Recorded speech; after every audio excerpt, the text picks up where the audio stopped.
అస్మద్గురుభ్యో నమః.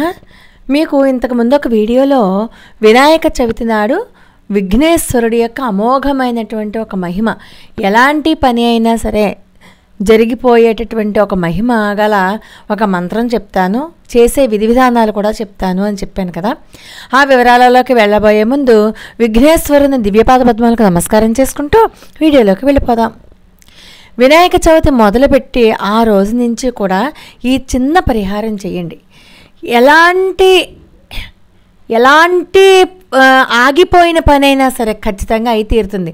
అంటే చేతి దాకా వచ్చి కొన్ని జారిపోతూ ఉంటాయి, నోటి దాకా వచ్చిన కూడు వెళ్ళిపోయిందే అని చెప్పి బాధపడుతూ ఉంటాను చూసారా, అలాంటి పనులకి చక్కని రెమెడీ అన్నమాట. కాస్త ఓపిక చేసుకుని వినండి. ఎలా అంటే వినాయకుడికి ఖచ్చితంగా మీరు పూజ చేసినా చేయకపోయినా సంకష్టహర చతుర్థి నాడు కాస్త గరిక సమర్పించండి. అలాగే వినాయకుడి యొక్క 16 నామాలు మీరు ఖచ్చితంగా 16 నామాలు సుముఖశ్చైకదంతశ్చ కపిలో గజకర్ణకః లంబోదరశ్చ వికటో విఘ్నరాజో గణాధిపః ధూమ్రకేతు గణాధ్యక్షో ఫాలచంద్రో గజానన వక్రతుండ శూర్పకర్ణో హేరంబ స్కందపూర్వజః అని మనకి షోడశనామ స్తోత్రం ఉంది కదా, అది ఖచ్చితంగా పైకి ఇంట్లో అందరికీ వినపడేలాగా చదువుకోండి, తప్పులేదు. ఇకపోతే పరిహారంలోనికి వస్తే మనం మీ ఓపికంటే వినాయకునికి చక్కగా పూజ చేసుకోండి.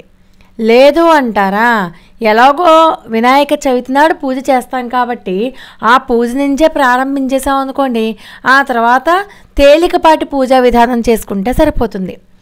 ఆ తేలికపాటి పూజా విధానం ఏంటంటే ప్రతి ఒక్కళ్ళింట్లో కూడా గణపతి ఫోటో కానీ లేకపోతే గణపతి చిన్న విగ్రహం లాంటిది కానీ ఏదో ఒకటి ఉంటుంది. అలా చదువుకున్నా సరే, ఇంకా మాకు చాలా ఎక్కువ పనులు ఉన్నాయండి, అవ్వట్లేదు, ఆటంకాలు బాగా వస్తున్నాయి అనుకున్న వాళ్ళు ప్రతి శుక్రవారం పసుపు గణపతిని చేసి, ప్రతి శుక్రవారం పసుపుతో గణపతిని చేసి బొట్టు పెట్టి ఆ పసుపు గణపతికి మామూలుగా ధూపము దీపము నైవేద్యం అంటే ఏదో అనుకోకండి, మీ వీలుని బట్టి కొబ్బరికాయ కొట్టడమో లేకపోతే అటుకులు బెల్లము ఇలాంటివి తప్పితే తేలికపాటి నైవేద్యాలు తప్పితే పెద్ద నైవేద్యాలు ఏమీ కాదు. అలాగే ఈ పసుపు గణపతి మీద గరికని సమర్పించడం 16 నామాలు చెప్పుకొని, అంతేకాకుండా వక్రతుండ మహాకాయ కోటి సూర్య సమప్రభ నిర్విఘ్నం కురుమే దేవ సర్వకార్యేషు సర్వదా అంటూ ఆ నామాన్ని చెప్పుకొని ఇప్పుడు మనం చెప్పుకోబోయేటటువంటి మంత్రాన్ని 1008 సార్లకి తక్కువ కాకుండా ప్రతిరోజు చెప్పుకోవాలి. అలాగే ఈ పసుపు గణపతి ప్రతి శుక్రవారం చెయ్యాలి. శుక్రవారం పూజ అయిపోయాక మళ్ళీ వచ్చే శుక్రవారం లోపల ఈ పసుపు గణపతిని మళ్ళీ కాలువలోనో చెరువులోనో కలిపేయాలి. ఏమీ లేకపోతే మన చిన్న చెంబుడు నీళ్ళల్లో కలిపేసి మన ఇంట్లో ఉన్న మొక్కలకి పోసేసుకోవాలన్నమాట, ఎవరో తొక్కని చోట. చక్కగా ఇప్పుడు మనం వినాయకుడికి చెప్పుకున్నాం కదా, ఇప్పుడు 16 నామాలు చెప్పుకోవడం, నమస్కారం చేసుకోవడం, చక్కగా గంధాన్ని ధూపాన్ని దీపాన్ని చూపించడం. ఇప్పుడు చెప్పేటటువంటి ఈ మంత్రాన్ని ఎక్కువ సార్లు అంటే 1008 సార్లు చేసుకోవాలి. చేసుకుంటే చేతిదాకా వచ్చి పోయేటటువంటి జారిపోయే ఏ పనైనా సరే తీరిపోతుంది. మంత్రం చెప్పేటప్పుడు మాత్రం ఆ ప్రతిరోజు స్వామికి గరిక ఇవ్వడం మర్చిపోకండి. అంటే 16 నామాలు చెప్పుకునేటప్పుడు 16 గరిక పోచలు స్వామివారి మీద వేసి తీరాలి. అలా గనక చేసినట్లయితే ఎటువంటి కార్యమైనా సరే సిద్ధిస్తుంది అనడంలో ఎటువంటి సందేహము లేదు. తేలికపాటి నియమాలే, అప్పుడు శుచిగా శుభ్రంగా ఉండాలి, మన కోరిక తీరాలి కాబట్టి మద్యము మాంసము ఇలాంటివేమీ ముట్టుకోకూడదు, రోజు తలస్నానం చేయవలసిన అవసరం లేదు. ఆడవారైతే చక్కగా పసుపు రాసుకుని మామూలు స్నానం చేయొచ్చు.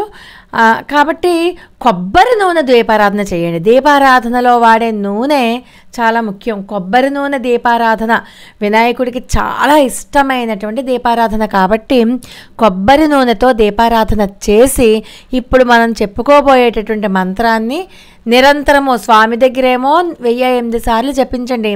ఆ తర్వాత రోజంతా అనుకోండి, చేతిదాకా వచ్చి జారిపోయే ప్రతిదీ కూడా ఏ కార్యమైనా సరే ఖచ్చితంగా అయి తీరుతుంది.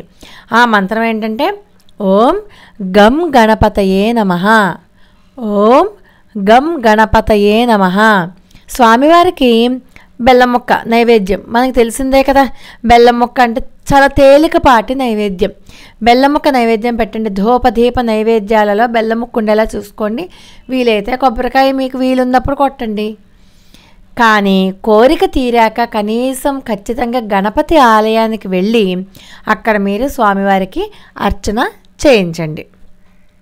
లోకా సమస్త సుఖనోభవంతు. మరి ఒక అద్భుతమైన వీడియోతో మళ్ళీ కలుసుకుందాం. అంతవరకు నమస్కారం.